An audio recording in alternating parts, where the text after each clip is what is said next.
নমস্কার। দেবতার ঠাই, কবি সত্যেন্দ্রনাথ দত্ত। ভিখারি ঘুমাইছিল মন্দিরের ছায়ে, সহসা ভাঙিল ঘুম চিৎকার ধ্বনিতে।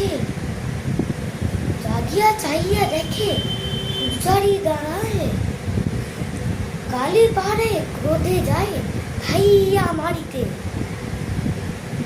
বিস্ময় ভিখারি বলে, গোসাই ঠাকুর, বুঝিতে না পারি মোরে কেন দাও গালি? ভিক্ষা মেঘে ফিরে আছি সারাটা দুপুর, শান্ত বড় তাই শুয়েছি না খালি।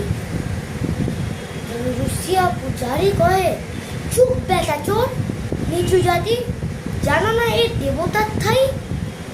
মন্দিরের অভিমুখে পা রাখিয়া তোর এটা হলো আরামের ঠাই?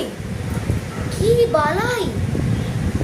ভিখারি বলিল, পা লয়ে আমি কথা বলো যাই, এই জগতে সকলই যে দেবতার ঠাই। নমস্কার। যদি আমার ভিডিওটা ভালো লাগে তাহলে এখানে সাবস্ক্রাইব করুন আর লাইক